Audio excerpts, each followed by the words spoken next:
Bam, Welcome to a new episode of the Electric Podcast, everyone. I'm Fred Lambert, your host, and as usual, I'm joined by Seth Wintraub. How are you doing today, Seth? I'm good. I'm glad you're good because we have a ton to talk about this week. This week was a huge week in EV news. We're going to jump right into it, but right before that, I want to thank our sponsor. Today's episode is sponsored by HAMP, makers of energy management solution for e-mobility products. We're going to have a little bit more to tell you about them later on the show, so stay tuned for that. But right now, let's jump right into the news because there's a ton to talk about. So we spent a big part of the show last week discussing our expectation for not just our expectation, but the Wall Street's expectation for. Oh, sorry. Let me just mute myself. This is annoying. Not mute myself, but mute my notification. I forget that like 1 week out of 2 all the time. The delivery number for Q3 for Tesla. So pretty much exactly what I thought was going to happen. I was saying last week, I feel like Wall Street is setting up Tesla for failure here. Despite the warnings that Tesla gave ahead of the quarter, they push for basically like a marginal decrease in quarter-to-quarter deliveries. And sure enough, Tesla came lower than that at 435,000 deliveries when Wall Street was. It settled a little bit lower than what we were discussing last week. We discussed it like a day later. They were updated the consensus that was closer to 455,000, but still 20,000 below the consensus. So Tesla missed expectation by a big margin. But like I told you, I think that the expectation was just way too high from Wall Street. I didn't get that. Could you try again? Nice. Yeah, I don't know why Siri. I thought so. Hey, shut up. I don't know why Siri wants to get involved in this. You don't know nothing about Tesla deliveries. Or maybe you do. I don't know. Should we ask her? No. Anyway. Production was at 430,000 delivery units. So Tesla over-delivered by 5,000 units last quarter versus the production. So they worked through their inventory. So that's something of note here. Now, obviously, Wall Street was like, oh, down 4% in the morning because of that. But the stock came right back after that. So it's kind of weird because like Tesla warns Wall Street is like this quarter was going to be a little bit lower because we are going to do some production shutdowns for factory upgrades and everything like that. And then Wall Street is like, yeah, sure. No, you're going to deliver the same number, of course, this quarter, basically. Even though you have access to all that production data and all that demand data that we don't have access to, we know better than you, Tesla, so we expect more out of you. Makes no sense. But at the same time, the stock went right back up, and a lot of people attributed it to Tesla in the release of those numbers. Tesla said that it still expects deliveries of about 1.8 million vehicles in 2023. So they're like, oh, well, at least they still believe that. Again, nothing has changed. And then the stock popped earlier the next day with that. Makes no sense whatsoever because actually Tesla kind of gave us a range, which is rare for the year, where they always officially said 1.8 million units, but Elon said that that's on the lower side and that you could see them reaching 2 million. Now I think 2 million is like out of possibility in my opinion. I think that's pretty fair. But the 1.8 million is easily achievable. It's like I think it's close to 475,000 units they need to deliver in Q4, which is like 40,000 more than they delivered last quarter. Only 10,000 more than the record quarter of Q2. So it all seems very achievable in my book. I think Tesla's going to hit that 1.8 million units in Q4 for the full year. I mean, all right, we had the comeback of a cheaper Model Y in a new version, Model Y rear-wheel drive with a standard range sort of battery pack. You don't call it the standard range, obviously. So it's still with the rear-wheel drive Model Y they're sticking for, with a much lower price of $43,990, basically for $44,000. So it replaced the all-wheel drive Model Y that went away with the Texas build Model Y that we talked a few weeks ago that was discontinued. So it's a little bit cheaper than that, but it has a shorter 260 miles of range. I think it has the same range. About the same range, right? That's gonna be shorter. What Oh, was the it's range? just rear-wheel drive. Yeah. I didn't report on the range last time. I don't remember. I think it was around that same. We have indication too that it's probably LFP cells that you're using, since they have the same indication in the notes of the system of the battery that you can charge 100% and all that. So that would that would almost confirm that it's LFP over NMC. So yeah, I mean, this is a very aggressive price point. Obviously, it's something that we've been noting from Tesla throughout all year. They've been slashing prices. I want to put in perspective though that like Tesla is aggressively slashing prices while amid still some inflation, amid other companies not necessarily cutting prices or cutting them as much as Tesla. But you have to put in a perspective that Tesla increases the price a lot in 2021 and 2022 to a higher margin than most other automakers. So those price walk back a little bit are not as massive as they first seem. But we now have a Model Y at $44,000. I think it's good news for everyone. Elon himself, when promoted the vehicle on Twitter, saying that on X, saying that rear-wheel drive is actually pretty good in the winter when you have the right tires. You don't necessarily need an all-wheel drive, which is convenient to say as you discontinue an all-wheel drive model, replace it by rear-wheel drive. But I actually agree with him for the most part. Like unless you live in a like dirt road that is harder to maintain in the winter or something like that. Most of the time, you're going to be just fine with the rear-wheel drive, and electric vehicles in the rear-wheel drive specifically are a little bit better than the ICE vehicles with the same drivetrain. Anything other specific? The new model is 6.6 seconds, 0 to 60. So obviously a little bit slower than the all-wheel drive. Is that Tesla's slowest car ever? You might have a point here, because I think it might be a little bit slower than the Model 3 rear-wheel drive. I mean, it makes sense. It's a bigger car.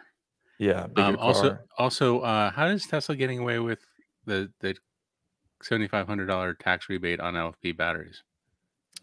So I have quite a few of you that reached out to me about that, and I'm looking into it. And like, if anyone can help me on this, if everyone has any kind of information, or even if you don't have entire information on this, but you have like a very good theory about it that I can explore more, I'm willing to listen, because this is something that's mind-boggling for a lot of people. Like, if both with this one and both with the Model 3, like the fact that Tesla is getting away with this, and I mean, I'm not against it. Like, if they might just be playing by the rule, and we are not understanding the rule set completely. So I'm not saying that Tesla is doing something that it shouldn't be doing, but we don't understand how they are getting away with the battery sourcing requirements, because we don't know of any LFP cells production in the US or in North America, or in any major way, at least, including in any countries that have free trade agreement with the US.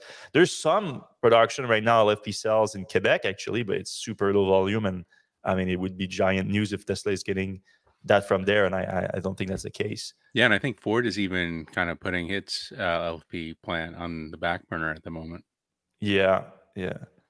So yeah, it's a mystery that I really would love to solve. Do you think it's something like the final assembly is done in the US? One of those kind of tricks? It could be that, but I feel that we would have learned about that if it was the case, because we're talking, like, first of all, what kind of final assembly it is. So if they get the final, like, because the battery pack is most likely being produced here, that's not a problem. So we're not talking about that. Are you talking about like battery cells final assemblies? Because that's like not likely. Like, that's all done at the same spot. So I don't know. It's a weird one. Again, on top of launching a cheaper Model Y this week, Tesla slashed the prices across its entire lineup of the Model 3 and Model Y, excluding the new Model Y that just launched. Obviously, that is at $44,000. It's still the cheapest. But the long range and performance version both got a $2,000 price cut, now starting at $50,500 and $54,500, respectively. So that's a little bit cheaper option too. So now you can also get the all-wheel drive, and not as cheap as the Texas one, you can still get this long range one, so longer range for $50,000. It's not bad at all. And then Model 3 getting cheaper too, starting now at $39,000 for the base rear-wheel drive model, which is 5.8 seconds. So yeah, it is faster than significantly faster than the new Model Y. And if you want the long range and all-wheel drive, you get up to $46,000 and $50,000 for the performance version. Man, I remember when with taxes, I paid $100,000. Canadian. So that's still like what, 75,000 US, something like that. Yeah, and as Jamie mentioned, there was a $35,000 Model 3 that was a little bit, what was that called? The SR? Standard range? The standard range, and it was very short-lived. And it was off the menu for a while. Yeah, it was. I think it was on the menu for like a week and then off the menu supposedly for a year or so. But the more we learned about it, the harder it was to get access to it. They really didn't want to sell that at all. Yeah. But now, I mean, if you can get access, if you're yourself eligible for the tax credit, I mean, $39,000 is pretty cheap for what you get, I think. Yeah, especially if you're in a state like New York or California, we get another $2,000. So you're talking under $30,000 for a Model 3. Yeah, you can stack them up pretty easy. Then you take into account the gas savings, and it's pays for itself pretty quickly. Not really, but pretty much. Yeah. Obviously, interest rates are a big problem still. That's why Tesla is slashing those prices, is trying to combat that, because at the end of the day, it's your monthly payment. It's important that makes a difference. Some people are able to buy it outright, and that's a big game changer right now with the interest rate. But I would like to know how many people right now. I know it's a much higher percentage than it was just a few years ago, but I'm still curious as how big of a percentage it is of people that are buying cars outright. All right, this was an interesting one here. Is the Powerwall 3 a precursor to Tesla finally going? I use vehicle to G here, V2G, vehicle to grid, but vehicle to everything, vehicle to home, vehicle to whatever. This is an observation that came from Mr. Ned Funnel. So he's a charging solution architect, basically a electric vehicle charging expert. And he had a very interesting observation where, with the launch of the Powerwall that we reported on last month, he said it's interesting that the power capacity is 11.5 kilowatts, because the Powerwall, obviously, its inverter is bidirectional. So it's basically a bidirectional charger.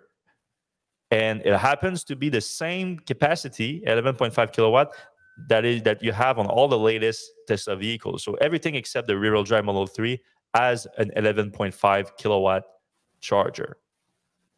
So it raises the point, is it a coincidence? Or is Tesla using the same onboard charger in its vehicle as it does in this new Powerwall? Tesla is known for loving to share parts between products, so I wouldn't be surprised if this is the case here. We don't know for a fact. This is an observation, and to me, it's an observation that makes a ton of sense. Obviously, you have to put them in the context of what Tesla has been saying about vehicle to grid. For the longest part, Tesla has not been super positive about it. Those pings are coming from you, right? Not from you, right? I keep hearing pings. Did you hear that?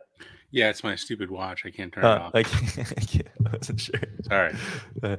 I tried putting it under my pants. The good old under the butt sound system, sound suppression system. All right. I just wasn't sure. So the context is Tesla has not been very hyped about vehicle to grid, vehicle to home, vehicle to whatever. But lately they have indicated that they plan to move to it. They plan to offer it. We even heard that Cybertruck would be the first one to get it. So the timing would make sense if Cybertruck get it. But Tesla has also been known to deploy hardware to be future-proof, which wouldn't surprise me if the capability would already be there inside the vehicle. They just need to have the interface with it through a software update. Obviously, there's other things that would be needed to either for a vehicle to load some kind of adapter on the vehicle with plugs, or if you want to really do a vehicle to home or vehicle to the grid, then on your home you would need to have something. Maybe even the Powerwall 3 could be something that could work with that in the future. We don't know. So yeah, I think it's possible that this observation is based on a true move by Tesla, but we don't know. So I just thought it would be interesting to discuss it with you guys. Yeah, I mean, it makes a ton of sense. The other thing we were talking about is like, well, why can't you just do DC charging to the cars? That would require a lot less hardware, and it could go a lot faster. But I think that might be a step too far. Someday we'll have 400-volt charging. We'll see. I mean, I do remember it was a while ago at this point. I don't remember exactly when, but at some point, Elon hinted that the next version of the Powerwall, that's what it would be. Like, it would be like a charger, bi-directional charger, and a stationary battery pack at the same time. So that was a while ago. And like when Elon announced something, sometimes he announced it publicly, and it's the first time that anyone at Tesla has heard about it or has heard that it's greenlit, or if you can even call it that. So I don't put too much weight on that, but I put much more weight on that observation here that the 11.5 kilowatt charger is the same capacity as the Powerwall 3, which is undoubtedly a bidirectional charger. So interesting. Makes sense. All right, this is pretty cool here. We see Tesla has expanded the Cybertruck testing all the way to Mexico, and not just Mexico, but like for the most part, the Cybertruck we've seen have been primarily in California and in Texas, almost exclusively in California and Texas, and New Zealand for a bit for the winter testing and all that. But those are really the only places the car has been. In the last week, we've seen Cybertrucks all the way to Ohio, all the way to Florida, and I think that Ohio and Florida was the same truck actually. But that's as far east that the truck has been. And then we've seen it this week also in Mexico, in Baja California. And I thought that was interesting because for a few reasons.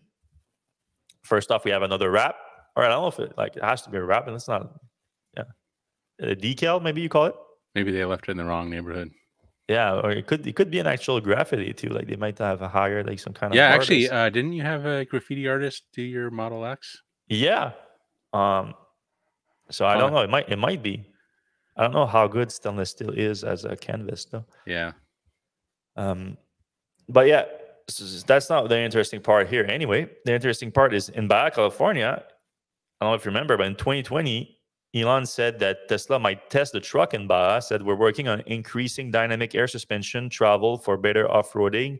Need to kick butt in Baja. And when he says Baja here, I assume he means not necessarily the place, but the Baja 1000 rally, which has a reputation to be like the toughest off-road rally out there. Well, I guess the Baja 2000 is even tougher technically, but like the series of Baja rallies, it's off-road rallies, which are a bunch of different off-road vehicles. It's not just like trucks; it's also like ATVs and UTVs and all that. But rugged trucks, which I mean, Tesla has been marketing the Cybertruck as a rugged truck. He's been aiming that this would perform well in Baja. And Baja starts actually, but not all the time. I think they changed the location sometime, but I think historically it had been mainly starting in Ensenada, which is where this truck was spotted. So it might be that Tesla has done some testing there. But we also saw they have two bars. You don't see it here. You see more on this picture here. There's two bars on it for accessories. So we've seen one before when they launched or they broke ground at the refinery, the lithium refinery in Texas. But this is a new one. It's a more simpler accessory bar. And on this picture, we see that there's a Starlink antenna on that bar, which I thought was interesting. I went like Starlink, for those who are not familiar, Starlink is a SpaceX satellite-based internet service. And they have an option for moving vehicles, so to put on an RV, for example. And honestly, I wouldn't be surprised. Like, don't be shocked if you see this as an option directly from Tesla. I wouldn't be surprised. Like, if they eventually offer, like, do you want a Starlink with your Cybertruck? I feel like it could be built in a little bit better. That looks, yeah, maybe they're just testing it right now. But... yeah, I mean, it could be under the glass, you would think. I don't know about under the glass, but yeah, and there's definitely a way to do it better than that. Looks like a little bit sleeker. We got an update on the Tesla Semi, thanks to Jay Leno and the team. So Jay Leno's Garage on CNBC and YouTube, they had an exclusive with the Tesla Semi, and Jay Leno got to drive it. And he was with Franz van Halsten, so Tesla's chief engineer, chief designer, yeah. And also Dan Priestley, who's the engineering head of the Tesla Semi program. And the show was mostly with Dan, and I was very impressed with him. The guy is clearly like super knowledgeable and very passionate about the Tesla Semi project. I keep saying Cybertruck, the Tesla Semi project, and he gave a pretty thorough update to Jay, who drove the truck. The show is worth watching, but those that don't have the 40 minutes. I picked up some of the most interesting point of the show. So first one, Dan confirmed that Tesla has replaced some of its diesel trucks to do the trip between Gigafactory Nevada and Fremont Factory to move the battery pack. So the only thing that I don't like about the Tesla Semi since the production launch and everything, like they did the whole event and whatnot, is that they never confirmed the price. So they still haven't confirmed the price, and they never confirmed the weight of the tractor so that we can know exactly the capacity of the truck. So they still haven't done that yet. But Priestley here said something that at least confirmed that we confirmed that it's a significant capacity and therefore a manageable extra weight, because we do believe that there's extra weight with the Tesla Semi compared to a diesel tractor, is that they replaced these diesel trucks on these roads, he said, with the same load that they were doing before. So whatever they were loading those Semi with those battery pack, which has to be pretty heavy, like I would assume that the trailer is like not full. Like you don't full a trailer full of battery pack. You can full a trailer of toilet paper or of chips. I'm sure that Frito-Lay and Pepsi are doing that, but you cannot full it with lithium-ion battery packs. They say that they're doing the exact same trick, which is a 260-mile trip, and you have these. You're going through, not necessarily going through Tahoe. What's the pass? They have a pass, Donner's Pass there. Like you have a lot of mountains. So it's not an easy trip. And they say that they are doing this exact same trick with the Tesla Semi rather than the trucks with the same full load of battery pack. So I think that's awesome news. He did talk a little bit about the drive inverter being from the Cybertruck and the Tesla Semi. And also, at first, they were using the Tesla Model 3 drivetrain. Now they're using the carbon-wrapped motors that you see in the Model S and X. Also disclosed that the truck has up to 1,500 horsepower of power available. But he says that is always modified for the specific use of the truck. So it's not always fully available. It's available depending on a customer specific profile. So it's in order to like save the tires, and it's like depending, like if you don't need all that power, you don't want them to use it depending on the traction. I mentioned the regen coming down from Donner's Pass is like a huge amount of savings, not just for like you're saving obviously on power, you're regenerating a lot of power, but like the brakes on the trucks don't have to be replaced nearly as often because they're just regenerating the whole way down. They're emergency brake basically, Yeah. Yeah, I mean, they touched that a little bit. I would have wished that they would have said what's exactly the capacity, the regen capacity, like the max one, because I think that would have been probably pretty impressive. They didn't say that, but they did talk a little bit about regen and saying like it's obviously a game changer, that you'll be able to recoup some energy from that. Franz did mention that I don't know if it was, I think maybe he said it before, but I didn't remember it, that the design was highly inspired by high-speed trains in Japan, which now that he says it, like I can definitely see it. I mean, the high-speed train, there's definitely a much smoother incline, decline, like slope in the front, like for sure. But like it's more aggressive. Obviously, you have to do that for the purpose of the truck.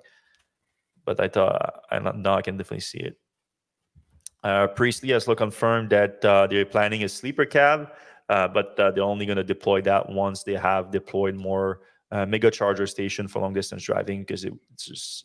They go hand in hand, obviously.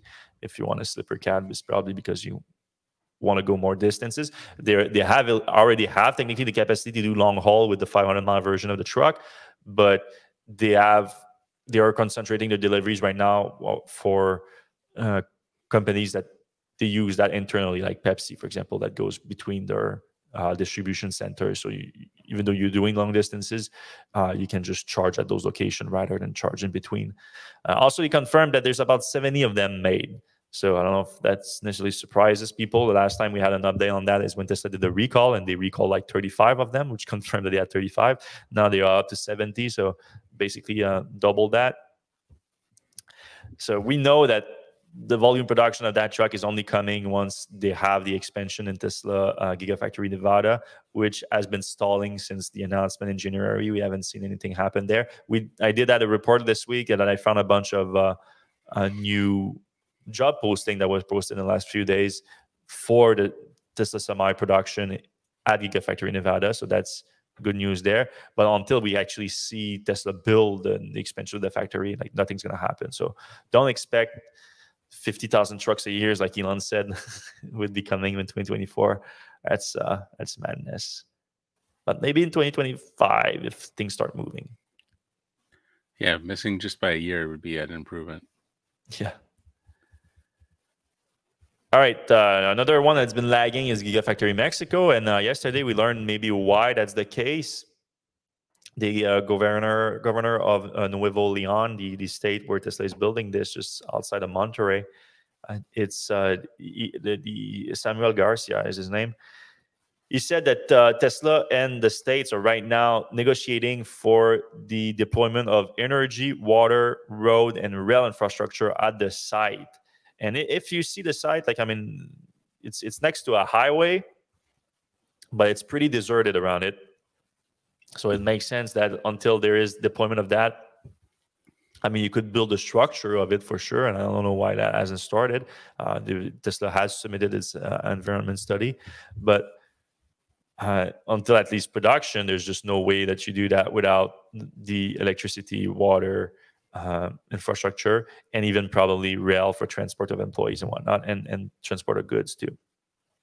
So he said that they are in the early stages of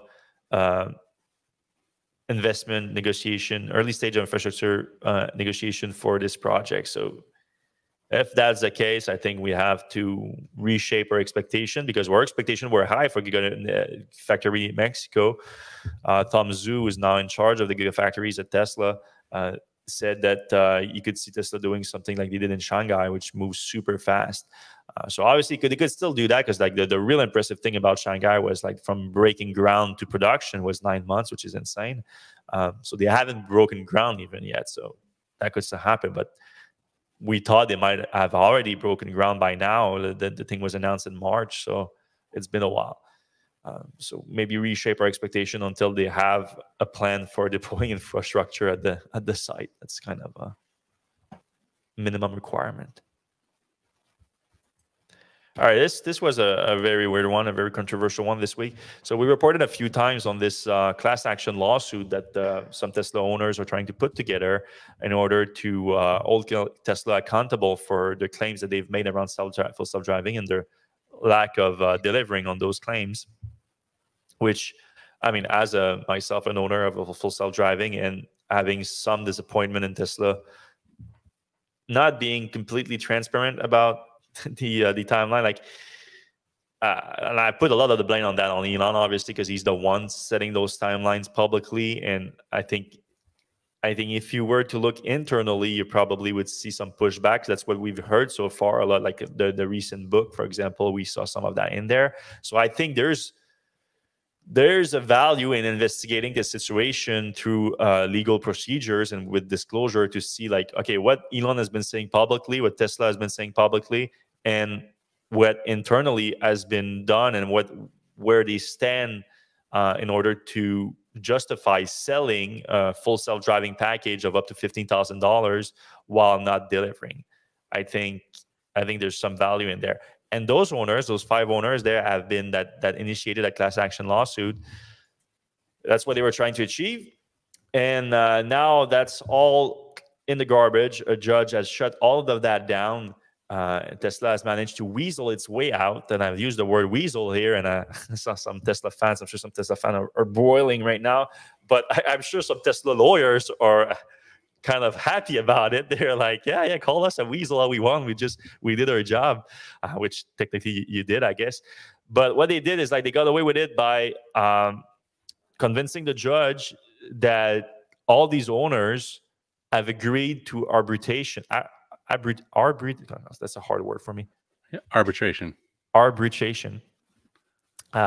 I didn't know this. I mean, I've heard of it before, but I didn't know it applied to something like that, which I think this is like a big thing that needs to go through the court. It cannot be a one-on-one arbitration process with Tesla, which Tesla's going to crush everyone one by one.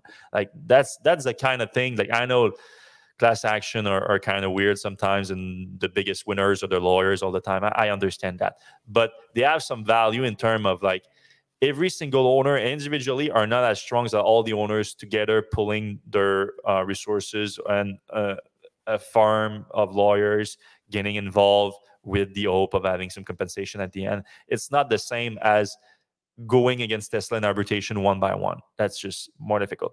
And apparently what we learned is that everyone in the US that signed a order contract with Tesla as automatically get into an arbitration contract agreement to arbitrate that is automatic unless you send a letter, not even an email, a letter to Tesla within 30 days. Did you send your letter, Seth? I did not. And I didn't even know that was even an option. I didn't read that part of the agreement. Yeah. We had all our people at Electrek that owns Tesla. There's quite a few. And check it out. And me, I don't have it in mind because I'm in Canada. There was actually a clause on it, but it sadly didn't apply in Ontario. For some reason, I thought my car was registered in Ontario, I guess, first. But in the US, everyone had it. So everyone that didn't read their contract and send a letter within 30 days to opt out of that agreement to arbitrate, automatically, in the event, I'm reading for the contract here, in the event of a concern or dispute between us meaning Tesla and the owner, please send Tesla written notice to, like, you cannot send an email to opt out of it, but once you're in it, you can send an email to resolutions@tesla.com describing the nature of the dispute and relief sought. If it is not resolved within 60 days, Tesla and you agree to any dispute arising out of or relating to any aspect of the relationship between us. Like, that's quite encompassing. Like, any aspect of the relationship between us will not be decided by a judge or jury, but instead by a single arbitrator in arbitration administered by the American Arbitration Association. So technically, it's not in favor of Tesla, this whole arbitration process, and it is the argument that those companies that are forcing down their throat these arbitration processes are doing. But it is in their favor in the side that Tesla has an army of lawyers and you don't. And now you're going to go, and you can technically have an army of lawyers yourselves if you're going to a class action, because everyone's pooling their resources, or the lawyers are doing it pro bono. No, it's not. I guess it's not pro bono if you know that you're going to get compensation at the end, but they're not charging you on other than a percentage of the of a settlement if there's a settlement. Yeah, I just wonder if like a company or a lawyer can say, all right, hey, I know the formula for doing this. Let's just go to the arbitration. They go to the arbitrator. They do this, this, and this. I mean, it's pretty obvious. Like, full self-driving is not doing any kind of full self-driving right now, and that this one lawyer can just keep going back to every arbitrator they throw at them. Yeah, but it would require some kind of consolidation on the side of the so some lawyer, like it needs to basically be a new specialty. Like I'm not a family lawyer. I'm not a liability lawyer. I'm a FSD Tesla lawyer, and I take the claim. Like, so it will have to be like someone that takes up that role, which and yeah, I mean, I understand what you're saying. Like the work becomes like the same from one another. It's just, I don't know. Tesla weasel its way out of the class action lawsuit. I think my headline says it all.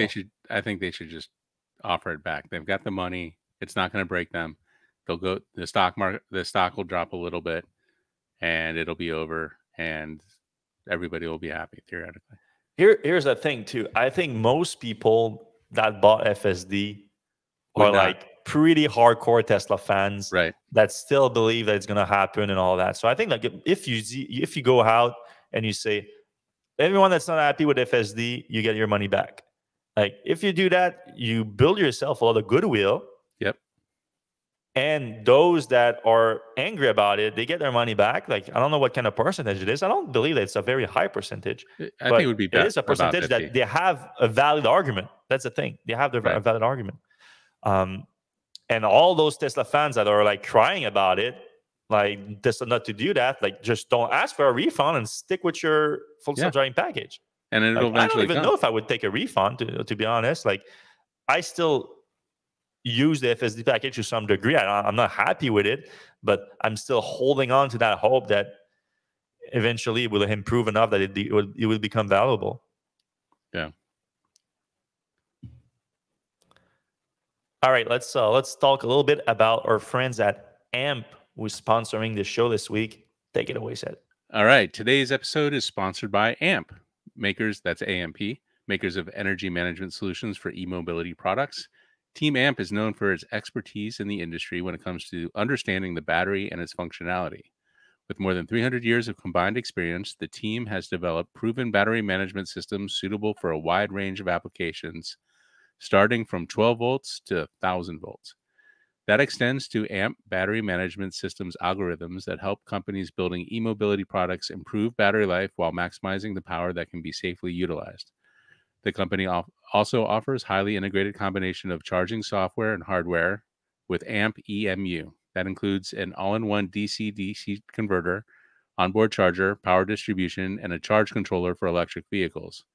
This unit saves space and cost in your EVs while providing maximum power density. Brands building new electric vehicle products will want to consider the AMP EVCC, a state-of-the-art charge controller for electric vehicles with support for all major charging standards, including CCS, NACS, and CHAdeMO. And the AMP Fast Charge Junction Box to enable Level 3 DC fast charging, all built by the AMP Charging Software Stack, the world's #1 charging software capable of complying with all major charging standards globally.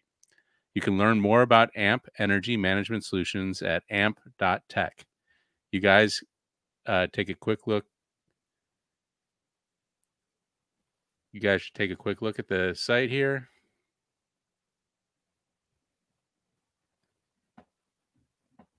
All right. All right. Thanks a lot, Ham, for sponsoring this week's episode of the Electric Podcast.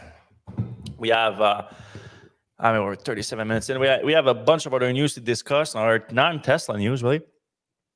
So stick around for that. If you do enjoy the show, I would appreciate if you can give us a like, a thumbs up, whatever it is on your app. We're live on Facebook, YouTube, LinkedIn, and X.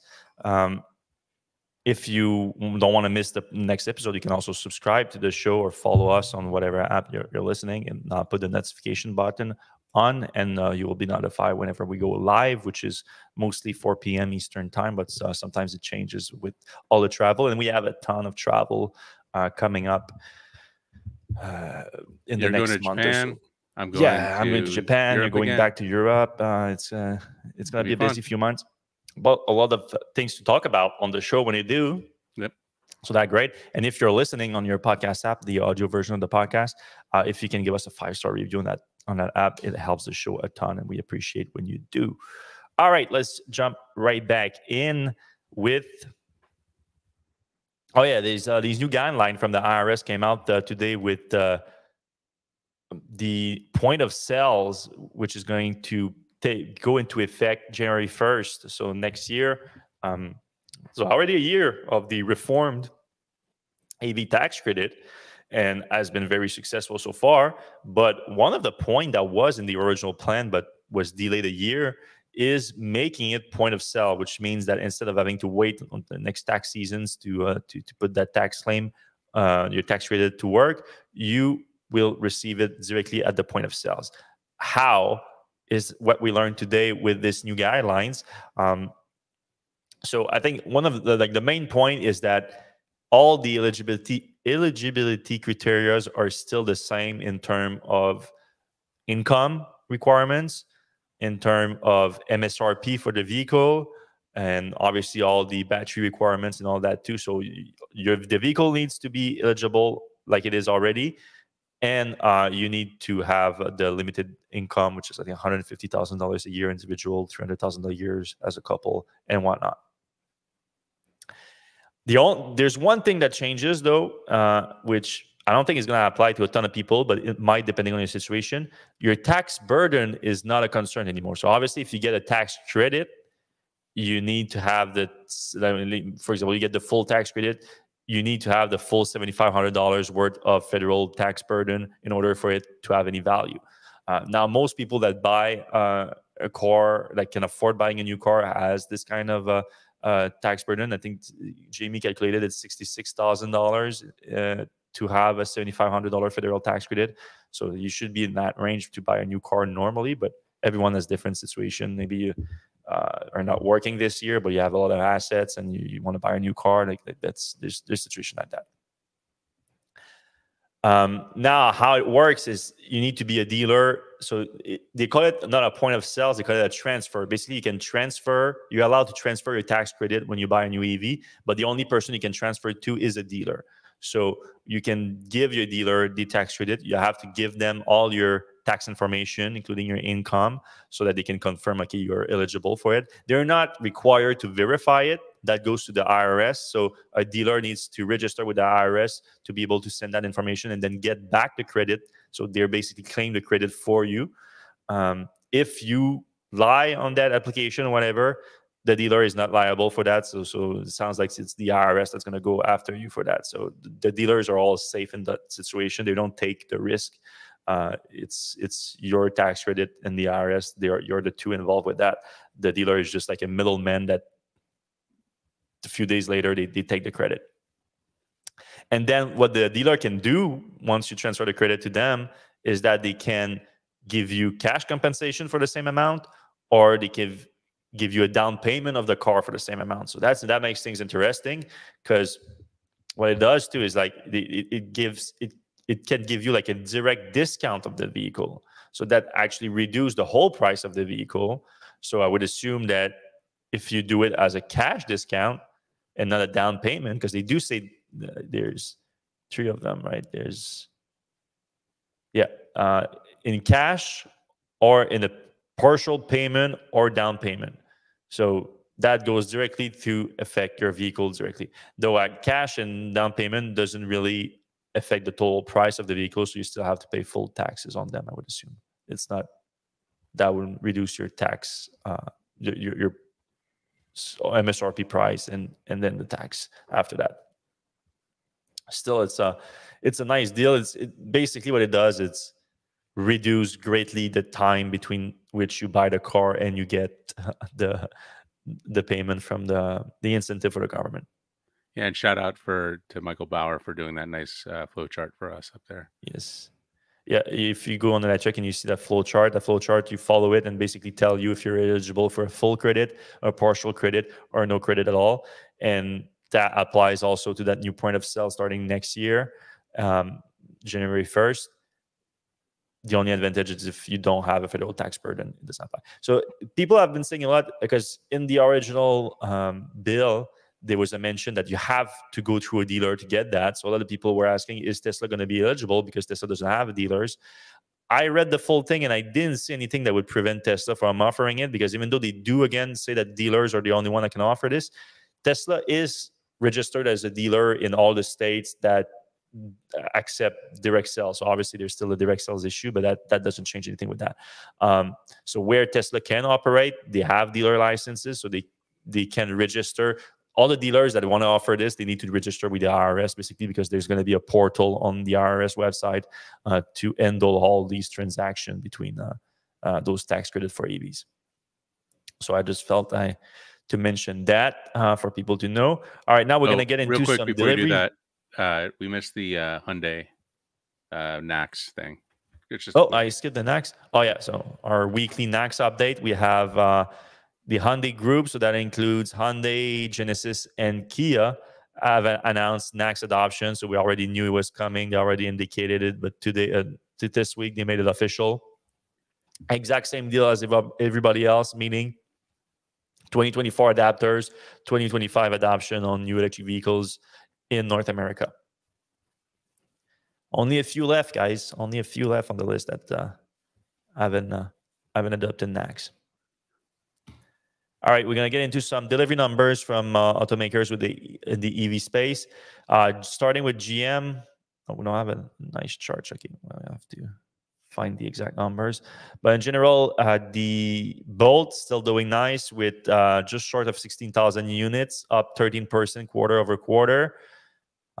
We thought they could get close to 20,000 units, 80,000. Like they were, I think they said 70 to 80,000 units overall this year. They could sell more. More? If they made more, they could sell more. Yeah. Oh yeah, for sure. There's no doubt about it. Because next quarter is the last one, right? Yep. Yeah. So, well, this quarter is the last one, really. We're already in Q4. But the Bolt wasn't the most interesting one here. The highlighted was the Ultium is starting to ramp up finally. So Ultium, even though is the future of GM's EV effort, and it's been on the market for a year, has been very, very slow in ramping up, especially the Hummer EV. But the Hummer EV jumped like crazy. Last quarter was just 47 units, and I thought it was okay. Sorry, I have to find the exact numbers in the article.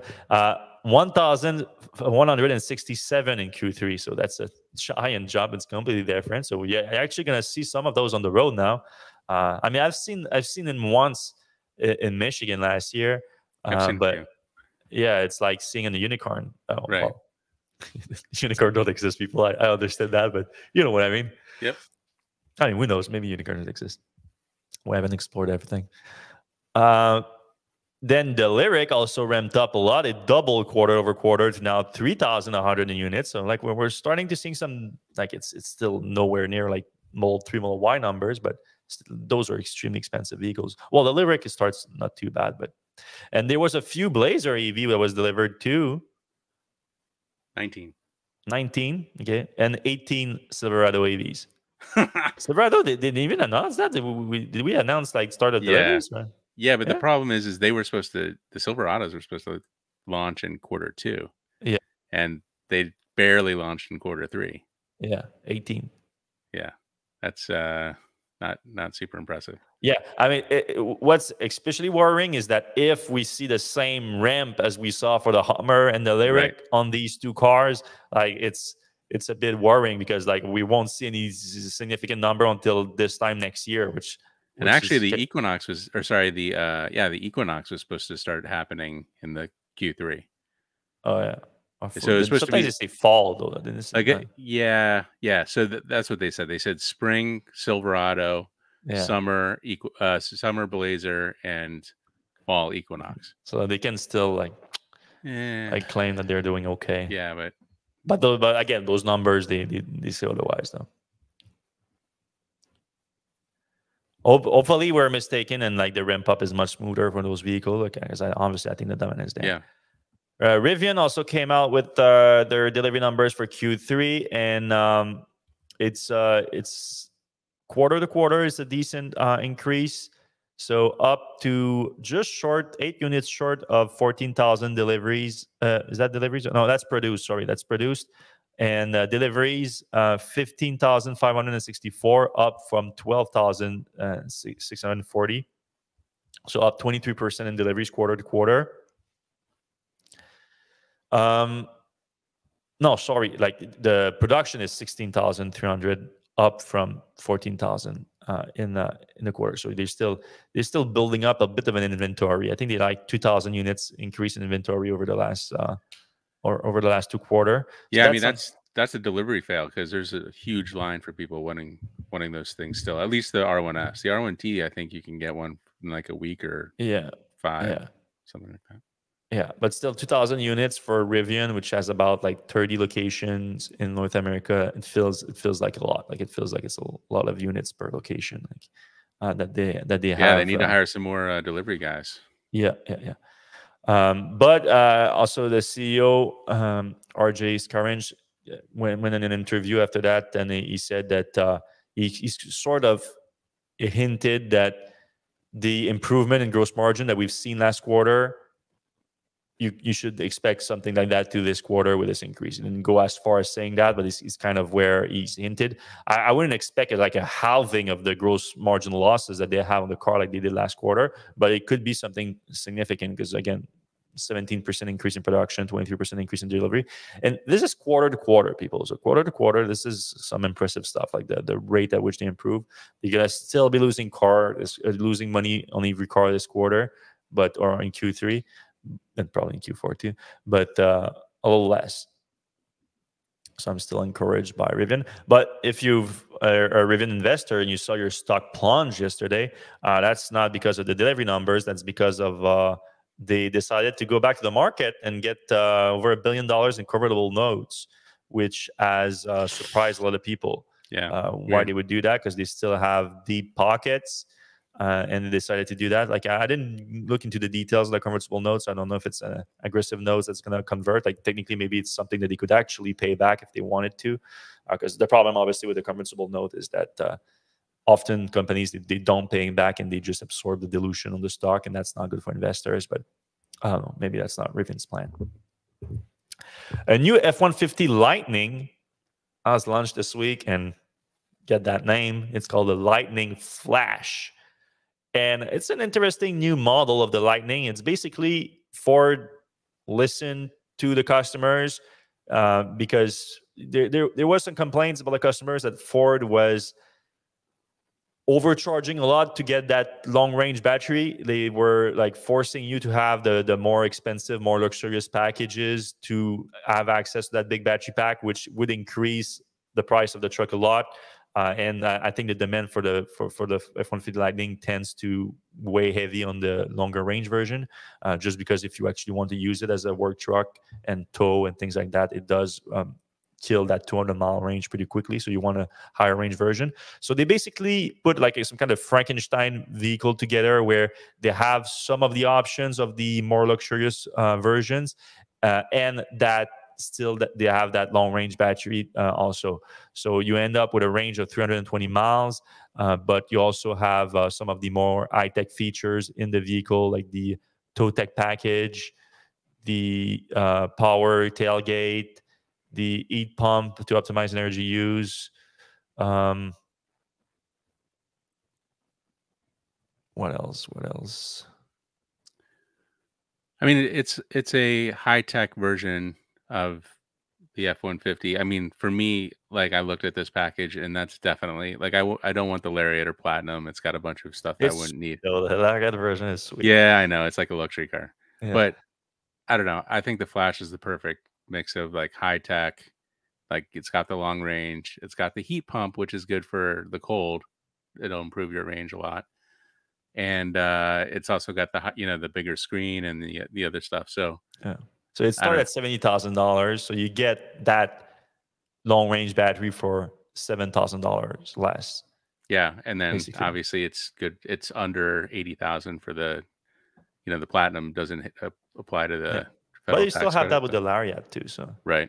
If you want to get that luxury, it's a nice addition. Yeah, it's a sweet spot. They made a new sweet spot version of the Lightning. Yep. I wonder if that has anything to do with the Cybertruck. I mean, the timing is pretty good for the Cybertruck, with the Silverado too. Like, especially the Silverado, maybe because the Silverado's big seller is its big range. Battery. So they made the rangy version of the Lightning more accessible to people. Right. Now they just need to make it in a high volume. Rivian has also improved its own pickup truck this week. Well, not just the pickup truck. Did you know that you're a Rivian owner now? So I actually got this update, and it's under embargo, so I can't talk about it. They gave me this update. They asked for my VIN number, and but we have it. We did an article on it already. Yeah, it's public knowledge, but nobody's gotten it. It's like it was sent to like OEM stuff, and somebody leaked it. Okay. Oh, we got it to the Rivian tracker. Okay. Yep, looks like that. So you cannot say anything about it, but I can tell you that it improves towing range estimates. So that I always say that's a great thing, like about range anxiety. Having a lot of range is great, but having accurate range estimates is the biggest thing to kill range anxiety. And obviously, when you tow, that screw with your range a lot. So if you can have a more accurate prediction on that too, that's also great. So they're doing that. They're doing something called Halloween mode. I'm not gonna look into that too much. What else they're doing? Okay, we have it. It's basically a new UI for Okay. the, you know, if you're going up and down with the height, and also the it gives you some access to more information. There's like a little compass on there. You can see from that previous image, or the two previous images. It's a nice update. It's not super, like, I almost, like, I'm kind of having trouble finding enough information to do a story on this, because it's all kind of like right here in front of us. There's a compass on there, you know, as a little widget. It's got the turning thing you can see above. It's got temperatures of all the motors. So That's if you nice. know, yeah, it's. I mean, I guess this is all more for like off-roading stuff, I guess. Right. Yeah. You don't do much off-roading with your. I actually had to go around. My wife parked in the driveway, so I had to go in the grass around to get to the garage. So crazy stuff. Yeah, it was crazy. Yeah, Maverick. Lucid also launched a new version of the Air. It's a rear-wheel drive version. It's the new, most affordable trim for the Air, and it starts at a price of $77,400. So it's the new cheapest by far, starting to compete with the Model S now. But it's not an SUV though. Yeah, it's not an SUV. So you can't get that sweet federal tax credit. No, $60,000. Is it $55,000 is the limit for the SNN? And you still get, but you still get a decent, more than decent range. What's the range on this thing? I think that's the biggest seller for the Air. 410 miles of range. So you get over 400 miles for this $77,000 price point.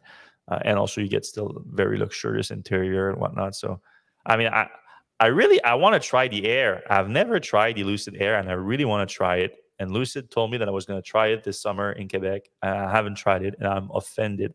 I'm kidding. I'm not offended by it, but I wish they would give me, like, I even emailed them this week because I'm going on a road trip between Montreal and Quebec, which is a very easy road trip, like nothing like that. But I thought it was a great opportunity to try the Air, and they haven't gotten back to me. So Lucid doesn't want me to drive the Air, and because I've heard good things and I've heard bad things about the driving experience, the interior feel and whatnot. I've sat in the interior though before. I haven't driven it, but I sat in the interior, and I didn't see that like anything bad feel to it. So no, it looked really nice. Yeah, but I wish I could spend some more time with it and some driving experience with it. That would be fun. All right, we have some time to take you guys questions. It can be about what we discussed today, or it can be about any EV subject. We still have about 10 minutes before Seth has to go, so let's do it. All right, Carl in San Diego, question for the audience. Have you ever come close to zero charge and had to pull into a stranger's home business to ask to use level 1 charging? I've never had that. Have you ever had that? I've never had that. The closest I've been was probably like 2-3%, and I was going for supercharger anyway at that, so I arrive at the supercharger at 2-3%. I don't know if I'm lucky but I've just never had a problem with charging. Like I've been kind of low sometimes. Like you know, I wasn't getting the kind of range I was expecting. I slowed down a little bit, made it without a problem. I don't know. Yeah, you need to keep an eye on it if you're doing a long distance and you know you're going to be short. You keep an eye on it just to be sure, and you adjust, like you said. And most of the time, like, you know where you're going. So if you have a good range prediction, and there's good chargers at the other end of the yeah. All right, Brian says in August, outlets said that Tesla bought Wifron. However, if you go to Wifron website on the top, it says they have been bought by a company named Pulse. No one has reported on this. What's true? Yeah, I've looked it up, and all the business document that pointed us that Tesla acquired a company still says the same, that it's Tesla that acquired. So I am as confused as anyone else on this. I've saw the website, the update on the website. I look up Pulse. It looks like a legit, like a small startup. That also, so it's not out of question that they could have bought a company, obviously, if it's on the website. They said there's going to be an announcement on October 10th that's coming. So I'm going to wait for that to know for sure, because everything that pointed that Tesla bought it before is still pointing to that. So unless we see like concrete update on that, I'm going to wait in the meantime until October 10th to do an update article on that. All right. Next question, Carl in San Diego. Are BYD Seagulls going to be the next or the first people's EV? I would almost say the Model Y is the first people's EV. What do you think? Yeah, I mean, I know what he's saying, like the pricing wise, but the volume, I guess it might be the first people's of China's EV. Like, it's where it's accessible. So BYD has been a little bit shy to get into the North American market with its electric vehicles for good reasons. It's harder to come with Chinese-made EVs, though others have done it. Same in the European market. They've done it in the not in a few markets. They haven't expanded that much. I guess it depends what you mean by first people's EV. Like, first people is like, it has to be available everywhere, I guess, and it's just not right now. So in China, it's the first people's EV. I guess it's significant. And what I like about BYD, and they've made some announcement lately, the South American market has been neglected with electric vehicles for a while now. It is a market that is obviously not ready in a grand scale in terms of infrastructure for electric vehicles, but it has a great potential, and there's a lot of economies down there that are booming. So BYD has made some investment into those markets with their electric vehicles. So it's an opportunity for them to make a big impact there. So I like that they're doing that. Maybe I like they're doing that more than the North American market, though I wouldn't mind them taking a share of that too, and making it more competitive. You know what the Seagull is a copy of? Yeah, it looks a lot like the Volt. No, I actually had to shorten this picture to make it look like it. But yeah, it's kind of a Bolt-ish kind of vehicle. I think it would do well in the U.S. I don't think they'll bring it here, though. Yeah, I mean, BYD has some nice vehicles too. Like, I think if they come, they will come with their higher end stuff first. Yep. All right, Ralph Spratt, Model S 2021 remaining electric power shows as, for example, 380 miles, but it's inaccurate by 20%. Percent left on navigation panel is much more accurate. Just multiply percent left times current. Yeah, I think we've kind of talked a lot about how the how fast do you drive, Ralph? I don't know. In a Model S, you're probably you're not going to get what it says on the. Yeah, I agree. I mean, I have a similar experience with my Teslas too, but I drive fast. Right. Like, I can admit that. Like, if cold up there sometimes. Yeah. Oh, yeah. No, if you talk about cold weather, that's completely different. But even like in the summer, I don't get the range I'm getting. But also, I drive a little bit faster than the limit. So if I slow it down, which I do sometimes when I need to, because I'm a little bit concerned about my range for whatever reason, I get it pretty close to the display range. Yeah. So we've talked about the, is it a deliberate error? Probably yes. Carl in San Diego, it's annoying that Tesla had moved to all-wheel drive only for more than a year. That was an unnecessary choice to keep it higher priced. Glad to see rear-wheel drive return, Carl. We know that you're in San Diego. There's not a lot of snow there, so yeah. But you're right. Most people can get by with all-wheel drive. Well, I like to have the options. Like, if I would be fine that Tesla keeps the all-wheel drive options too. Like, why did it go away? Why couldn't it be both? Yeah, and I like something that GM's doing and putting really cheap, low-powered front-wheel drive motors on that don't even activate until you're in the snow or whatever. Yeah, that's cool too. Damer Oberste, there aren't enough superchargers to get from Tijuana to Cabo. Is that true?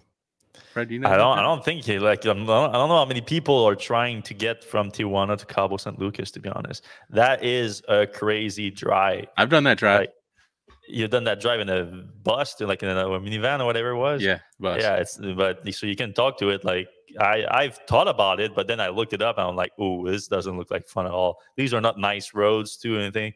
It's you want to go to Cabo, you have to take a boat or fly, basically. Yeah, flying's the way to go. There's a lot of parts too that are not fully inhabited, and like this, it's like a desert too. So it's not a great drive. But I mean, one day, like maybe Tesla can put some like off-grid superchargers along the way. That would be cool. That would be cool. Even just a few, like a 4-pack. All right, Carl in San Diego. I rewatched the Investor Day Q&A answer about the vehicle to grid, and it was very clear they were not planning to do it when asked. Instead, it was an answer that said we could do it, and we chose, and we could choose to do it by 2025. That's not how I understood it. Was that the one personally. with Drew and Elon were on stage and people were in their cars watching? No, that was not the one. That was more. It's more recent than that. Okay. But yeah, I remember like Drew said we're gonna do it by 2025. We're gonna be ready by 2025 to do it and everything. And before that, he had said the Cybertruck. That was before that Evernote said the Cybertruck would be the first one. And then Elon sort of poo-pooed the idea a little bit right after, so that's true. But I don't think he poo-pooed it like, yeah, we shouldn't do that. Like, I don't care about doing that. It's like He said it like I don't think that. He basically was trying not for people not to not buy the Powerwall because of it. Like he was like, the Powerwall is still the best option. Everything it would be nice to have it on top of it, and I agree. But yeah, I think Tesla's gonna have to do it at some point. I think it might come sooner rather than later. Yep. All right. Do you think Daniel DeYoung says, do you think they'll cut the price on the Chinese-made Model Y in Canada too? Is demand for Chinese Model Y with exports to Europe and Canada higher than the Austin factory? It doesn't look like they're doing that. It looks like they might be moving back to the US-made Model Y for Canadian market, at least for now. I don't know if it's a demand issue or what, but it looks like that's what they're doing for now. So I wouldn't expect a price cut beyond what happened this week. All right. Seems like heavy-assed Cybertruck would get stuck in the sand quickly for Baja driving. I don't know if that's... What do you think? I mean, yeah, it's definitely heavy. It's an electric truck, but I don't know if it would necessarily... Like, we've seen plenty of electric trucks do very well in the sand, and we've seen an electric vehicle in Baja, like made by a Spanish company. I think it's Spanish electric utility, and it's done very well too. And it was heavy, so I don't know. Maybe I think the Cybertruck can do well too. All right. Didn't know Jay Leno had a commercial driver's license. Yeah, I thought about that too when I was watching. It was like, is Jay Leno? Come on. Yeah, he can do whatever he wants. Yeah. Hi from Saudi. Hello. Maybe a Lucid employee there. Mike, the car geek. What is the size of the semi battery? I keep hearing 850 to 900 kilowatt hours, but nothing official. Yeah, that's what we speculated based on the charge rate. But yeah, they have not. You know, Tesla refuses to confirm any kind of energy capacity in any of its vehicle systems. So maybe it allows them to switch around a little bit. Yeah, it's long range and nothing. Right. You have long range and not even standard range anymore. It's right. Long range or another thing. And they give you miles, but the miles aren't always. Yeah. Right. All right. Bill Roosh says a plan of this size, I think we're talking about Mexico, almost anywhere would require new infrastructure. So maybe that's part of the oh yeah, for sure. But also like any infrastructure, like it's not, there's nothing there basically. Like it needs also like it needs a new road, it needs a new exit on the highway, it needs a lot of things. Yep. Bill Roche is from Kansas. Seattle Vienna says, do you think long-term any car brand will refuse to adopt the NACS in the U.S.? I mean, the only one that seems to be refusing it right now is kind of Lucid. I thought Lucid adapted it. Lucid did? Yeah, I thought so. Am I making this up? Let's see. I mean, there's so many announcements of that I might be mistaken. I don't know, but yeah, I feel like they're only like German and Japanese that haven't.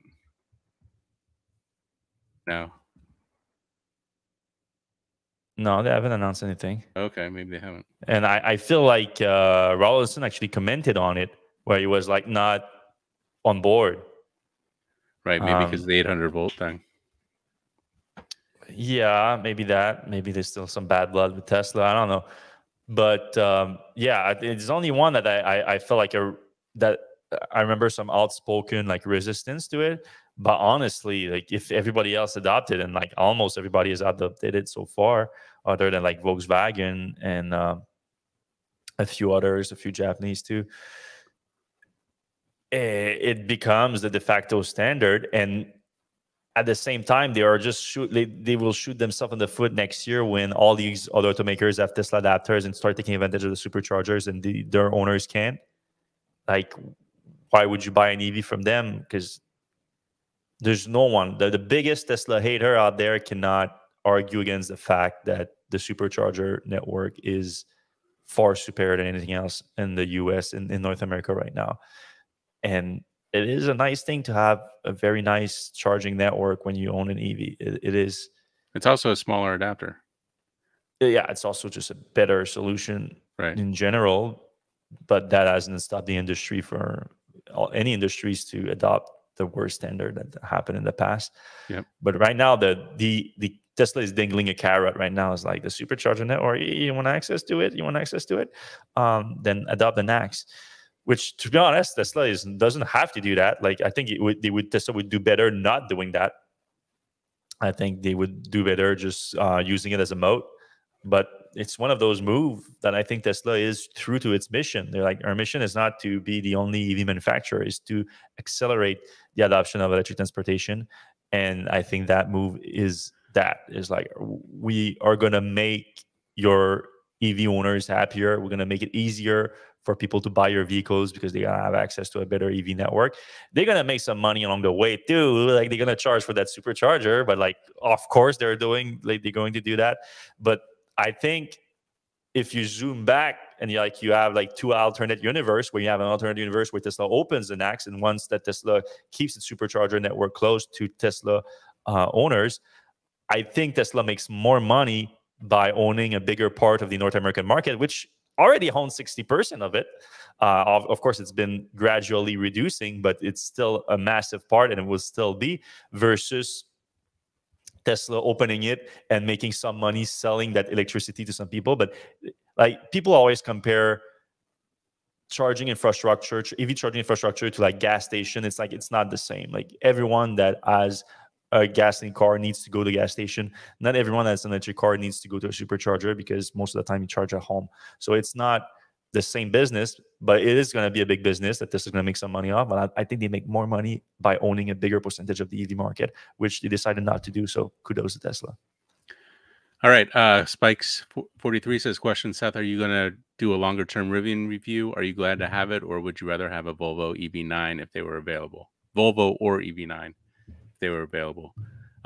So yeah, I've been quite busy lately. I was going to do a 90 day, because Rivian was like, hey, it's been 90 days.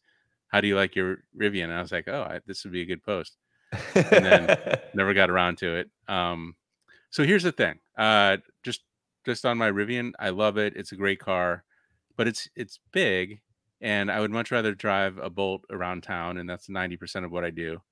And then for super long trips, we have the Model Y, and that's kind of the default one for that. So the only time we really use the Rivian is when there's going to be 7 people in the car, or when we're going to go off-roading, which is almost never, as you alluded to earlier.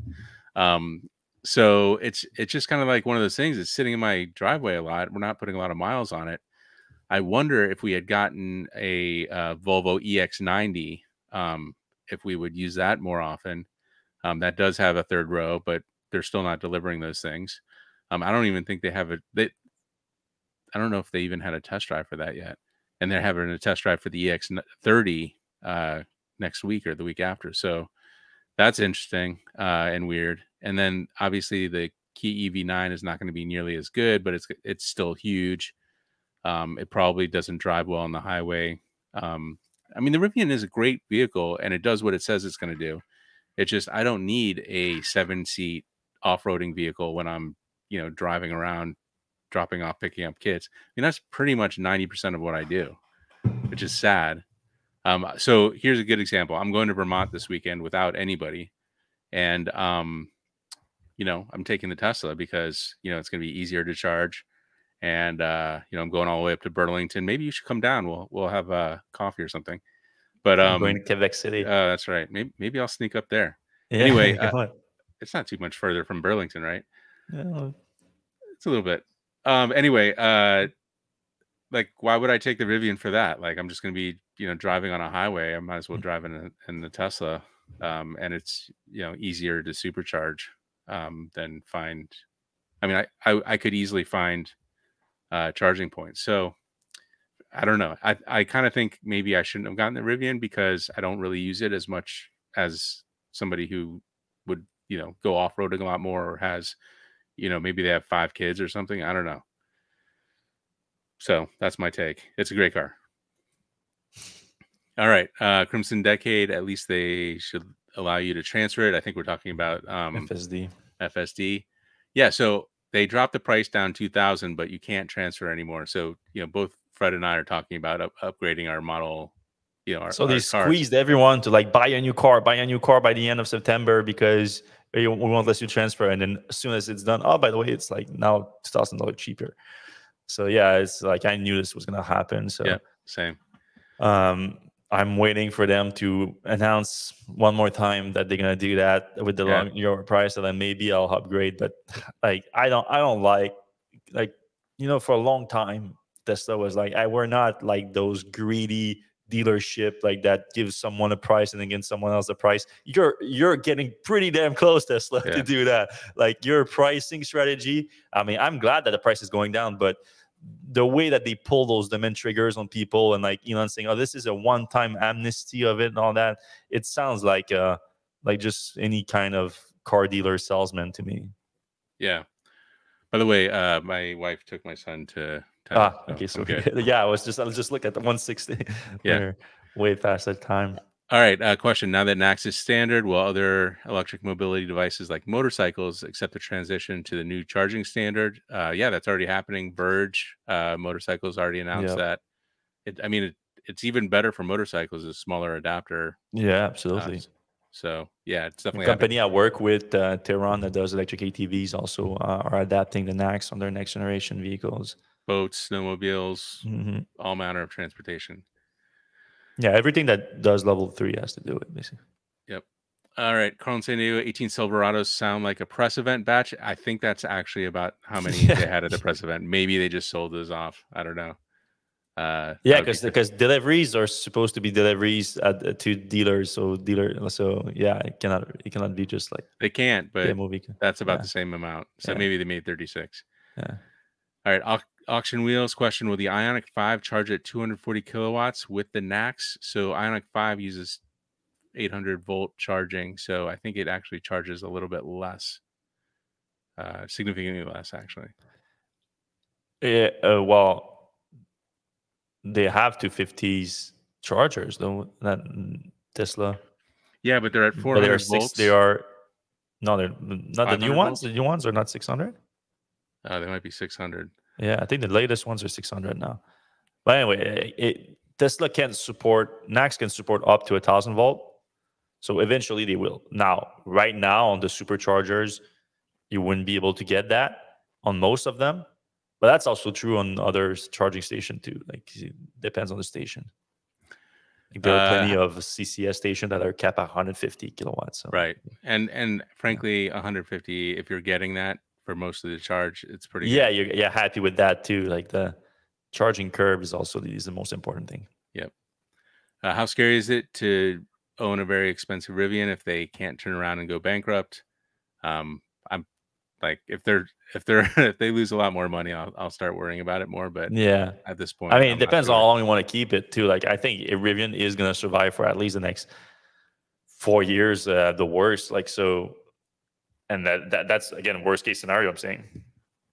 So yeah, if you want to keep it like 5 years, that's worrying. Obviously, also maybe like 3 years from now, if things go downward, like I guess it's going to be a little bit harder to sell. But yeah, yeah. And I got mine for 70 whatever thousand, so I can probably break even if I sell it now. Yeah. Eric Williams question: are you worried about the impact of UAW strikes on Detroit OEM future production plans for EVs? Will the negotiated outcome slow the transition? Possibly, but I mean, so far we haven't seen a giant impact on their EV production. It looks like they haven't targeted that specifically with the strikes. So far so good.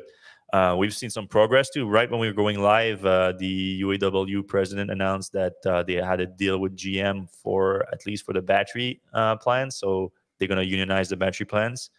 I'm sure that was some kind of goodwill gesture from GM to sweeten a possible overall deal. I don't think an overall deal has been achieved with GM just yet, but they were getting a lot closer with Ford. Now it sounds like some progress with GM. So, and Chrysler, it's hard to care about Chrysler right now. They have plans. They're coming with things. They have their RAM, and I'll get excited when it comes. But right now, like, what kind of Detroit OEM production, EV production from Chrysler would they be impacting?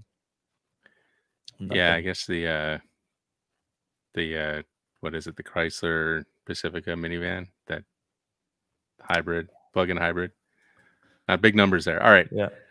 What will Fred see first, a unicorn or a $40,000 Cybertruck?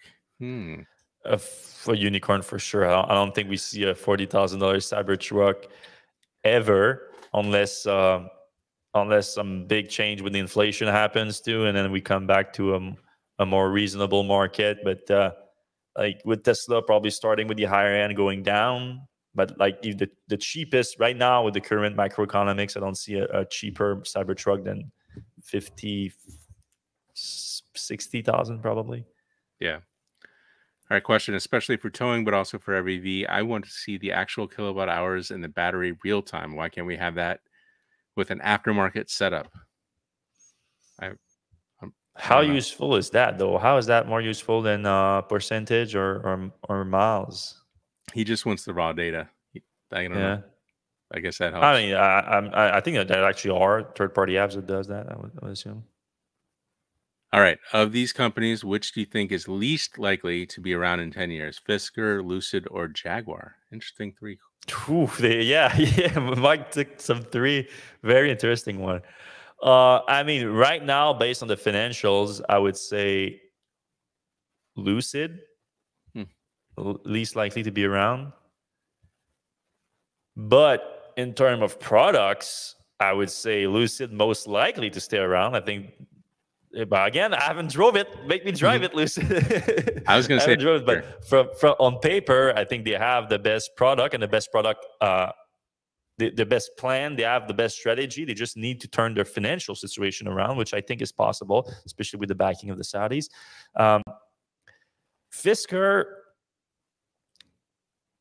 is kind of a mystery to me right now. Like I don't know how. Like I saw like the big event that they had a few months ago, and they seem to be all over the place. Like they kept getting a prototype out, the one after the other and everything. Like I don't like to see that from a small EV startup that's still figuring out how to sell EVs. Also, they are heavy on advertising. I don't know about you, Seth, but I see advertising everywhere from Fisker on our site, on Instagram, on Facebook. They are everywhere. So that tells me like, oh, they're having issues to actually sell that thing, even though the car seems like an actual like decent product. So I don't know. Fisker is a question mark for me. Jaguar, I mean, we need to see what's next for them, like what's going to be the next generation, because the I-Pace is done basically. Like it's staying like very poor numbers, and they have to recall them all anyway now. So, like I know they are going electric. They are but we need to see like how serious is going to be their next electric product. But Jaguar has a big brand, obviously, and they have some loyal fan base in the luxury segment. So they are not in a bad position. They just need to like finally execute the transition to EV and leave that I-Pace behind and do something like brand new. So I don't know. It's a tough one. On a purely financial basis, definitely Lucid. But I think like more like generally speaking, Fisker, I think is the one that is like least impactful. I think is going to be Fisker.